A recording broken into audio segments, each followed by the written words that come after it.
자, 오늘 벤치프레스 불균형 해결하는 그 첫 번째 영상인데, 자, 오늘은 어깨 가동 범위에 대해서 얘기를 해볼 거예요.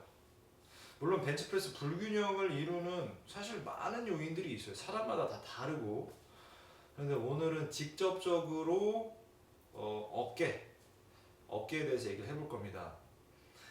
벤치프레스는 이런 동작이죠. 우리 이제 수평으로 미는 거, 수평. 수직으로 미는 게 있고 수평으로 미는 게 있는데 벤치프레스는 수평 밀기입니다.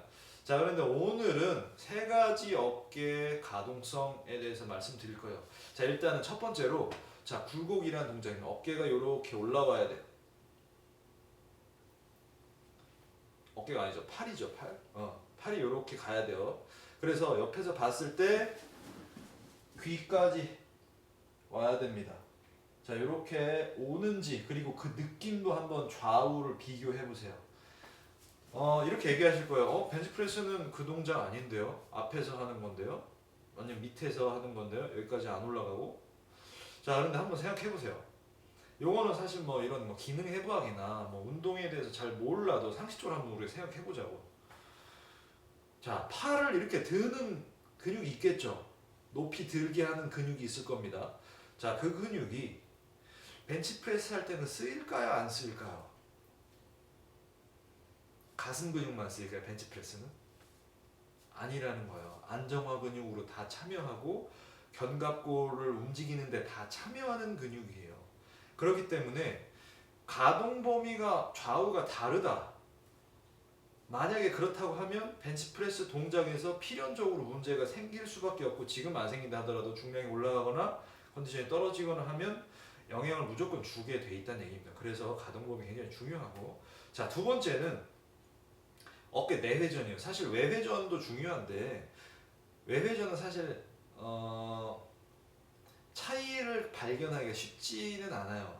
요거는 좀 더 정확한 근력 평가라든지 다른 부분들이 좀 추가적으로 있어야 되기 때문에 집에서 간단하게 하실 수 있는 거를 알려드리면, 여기서 이렇게 내려가 보는 거예요. 자, 이렇게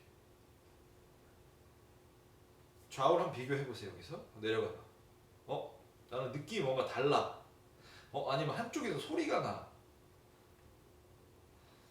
라고 하신다면 요거는 어깨 안정화를 하는 근육 자체의 밸런스가 조금 깨져 있다는 거예요. 그래서 가동 범위 자체도 한번 보시고요. 내회전의 각도는 사실 여기서 팔꿈치가 어깨선에 있는 상태에서 한 60도 정도 내려오셔야 돼요. 60도. 자, 여기 앞에 뼈가 많이 튀어나오지 않게 이거 하시면 보통은 어떻게 되냐면은 이렇게 오는 분들이 있어요. 이렇게. 이제 상완 골두, 우리 위팔의 머리라고 하는 팔뼈가 앞으로 튀어나오는 이런 동작인데, 전방 활주라고 하는 이런 동작이 일어나시거든요. 이렇게 되지 않는 상태에서 내려가서 60도 정도. 한번 좌우도 느낌 한번 비교해 보시고. 자, 그리고 세 번째입니다. 세 번째는 뭐냐면, 자, 팔 뒤로 이렇게 드는 신전이라는 동작이에요. 신전. 이렇게, 이렇게. 자, 이 동작도 사실 굉장히 중요한데 많이들 간과하거든요. 자, 뒤로 갈 때 팔꿈치 접어보세요. 벤치프레스 자세죠. 우리 항상 야, 빠 끝까지 내려. 가슴에 닿아야 돼. 이렇게 내리죠. 근데 이 동작을 할 수가 없어. 내가 예를 들어서 이 동작에서 조절이 안 돼요. 그러면 이렇게 내리는 것 자체가 부상으로 이어진다는 거예요. 왜냐면 이 범위와 이 각도에서 내가 어깨나 이런 걸 조절할 수 있는 힘이 없어. 근데 중량까지 실었어. 문제가 생기겠죠. 그래서 이 부분을 꼭 한번 보시고, 이 각도는 한 50도 정도 돼야 돼요. 50도. 45도 지나서 한 50도 정도를 한번 보시고 좌우 느낌이나 각도를 거울로 각자 좀 비교를 해보세요. 그래서 요게 좀 어느 정도 맞아져야 어깨에서 불균형이 없는 상태에서 운동하실 수가 있어요. 물론 아까 말씀드린 것처럼 벤치프레스에서 불균형을 만드는 이유는 사실 어깨에만 있는 것은 아니에요. 코어에도 있을 수 있고요. 뭐 고관절도 있을 수 있고 발, 뭐 종아리에서도 올 수 있어요. 물론 믿기가 좀 어려우실 수도 있는데 실제로 그런 부분들이 좋아지면 사실 어깨와 상관없어 보이는 그런 부분들이 좋아지면 자연스럽게 요것들 벤치프레스 자세가 좋아지는 것들을 사실 임상에서 많이 확인할 수가 있습니다. 그래서 그런 부분들도 있기 때문에 아무튼 그런 건 너무 이제 복잡한 얘기니까 그리고 또 집에서 체크를 하실 수가 없고 자 일단 이렇게 가동 범위를 세 가지 드는 거 그리고 뭐죠?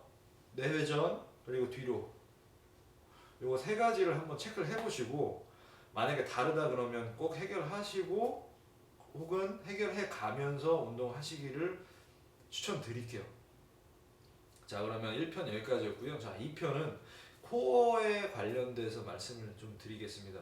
코어도 굉장히 중요한데 코어를 어떻게 써야 되는지 어떤 부분들이 벤치프레스 불균형에 영향을 주는지 말씀드릴 테니까요.